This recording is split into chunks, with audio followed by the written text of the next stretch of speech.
So what's a drawback to this? Well, the drawback to Taylor's approach and this engineering approach to designing jobs is that people hated doing these kinds of jobs. And one of the reasons they hated them was because they were so boring. Right?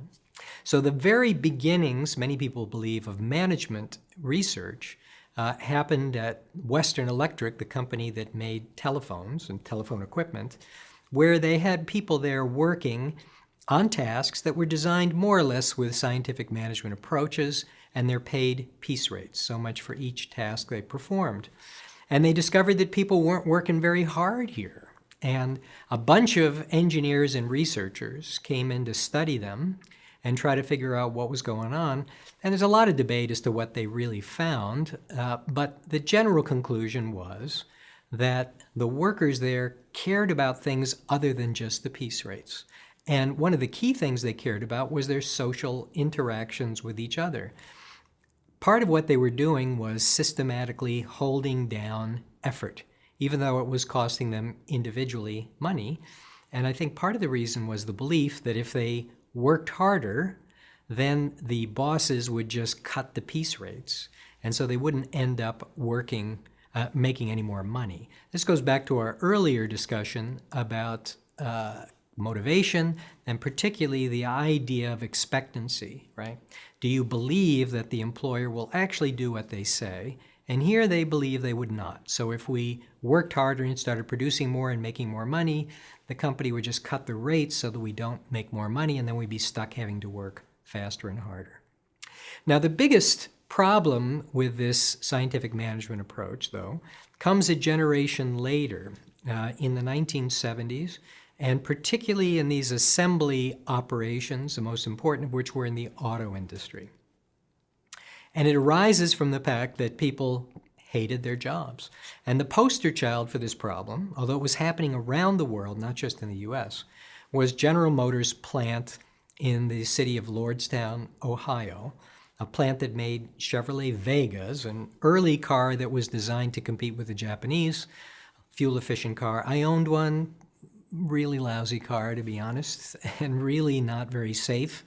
Car had enormous quality problems. So in a typical car plant, they have what's known as a rework area. Car comes off the assembly line.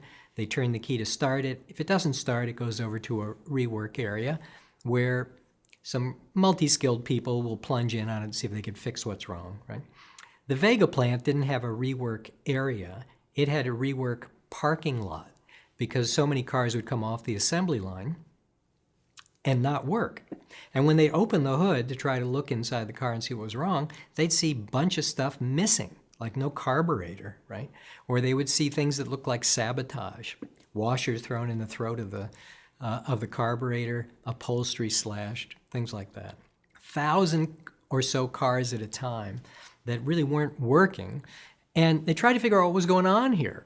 So they looked into the factory, and it didn't look that much different than other factories, except it was even more automated. The assembly line moved even faster, which meant that people had to do those repetitive tasks, more of them over the course of a day.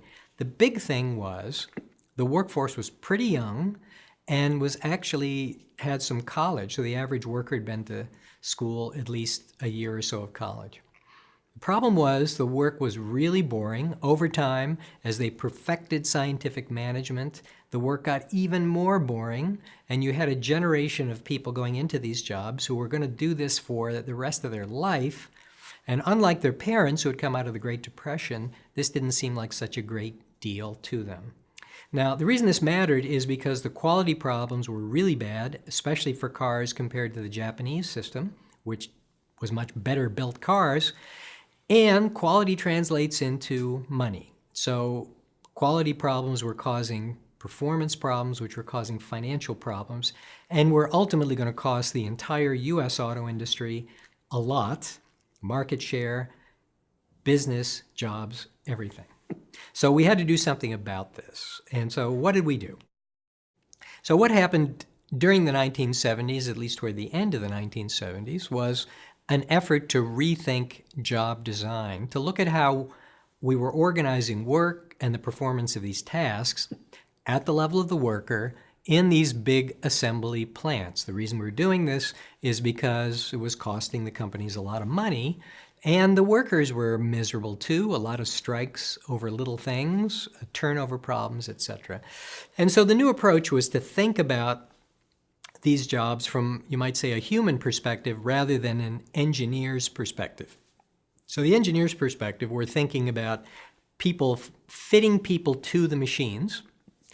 And the more human perspective was saying, okay, what are the people like? And how might you adapt the work to accommodate the needs and the interests of the people, at least a bit? So what is it we learned about people and what they liked about their work and what they hated about their work? Well, in general, one of the things that people like about work is social interactions. You're with other people, right? And often we like the people we work with. And if we do, that's a big reason for going to work and one of the things we liked about it. One of the things we learned from those Western Electric studies was that the people in these assembly operations in Western Electric, wanted to talk to each other and paid a lot of attention to what everybody else was doing. The other thing we learned about jobs and what people liked about them was a series of things about the tasks and how they were performed beyond simply getting a paycheck at the end. And there's kind of a list of these upon which there's general agreement now. And the first of these might be the idea of autonomy, which you can think about as control. What do I control about my work? Do I get to decide, for example, when I get to take a break? Do I get to decide how I perform this particular task, right? Well, under the scientific management approach of Frederick Taylor, the answer to every one of those questions is going to be no. You don't control anything, right? The engineers that designed your job specified everything about it, and we figured out, on average, the best way to do everything, so we don't need any of your help. Thank you very much. Well, it turns out that even if what they're doing is not optimal from a design point of view, individuals really like to have control. The more control they've got, the happier they are.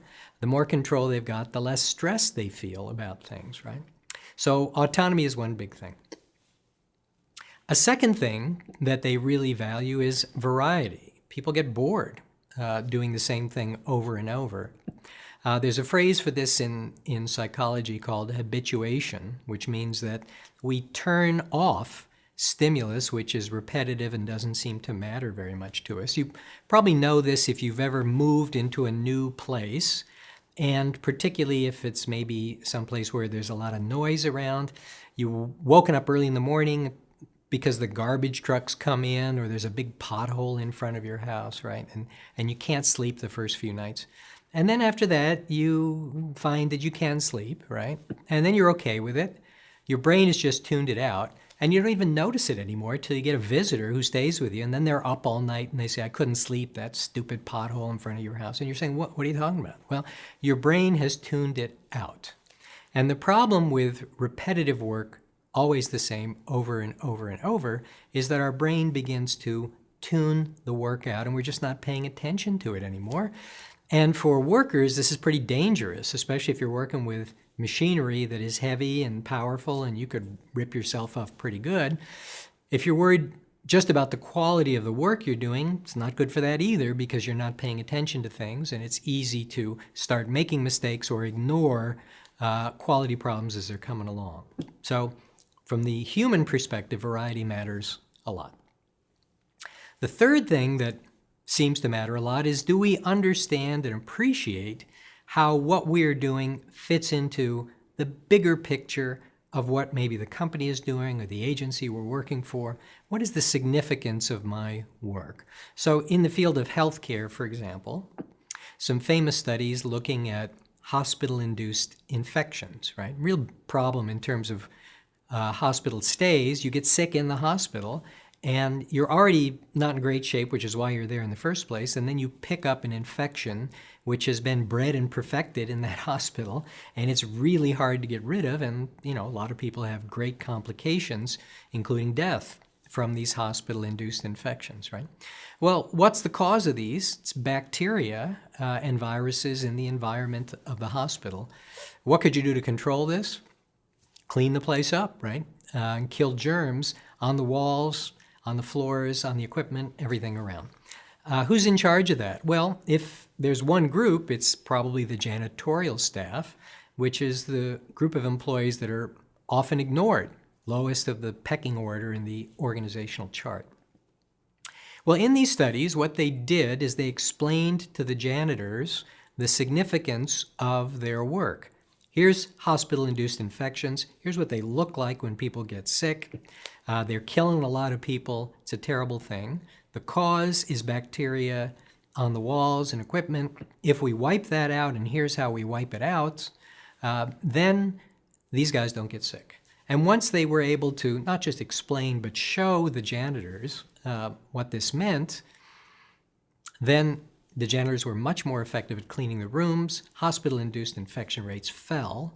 And the reason for this is the janitors cared more about their work. They were more motivated, you might say, but it was really something about their appreciation for what they were doing that caused them to do the jobs better.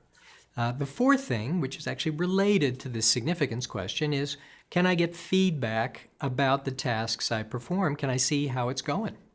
And back to the janitors for a minute, when they could get information on how well they had cleaned rooms, they'd come in maybe and do swabs and check for bacteria counts, and they could tell when they did a good job and when they did a poor job. They were paying more attention to the work. It made the work more interesting for people. Turnover rates fell. Employee satisfaction improved. Commitment to the organization, that is caring about doing a good job, went up as well. And these are four of the big factors, and they all relate to how the job is performed. None of this has anything to do with money, nor does it have anything to do with benefits or anything like that. It's all about how the tasks themselves are performed.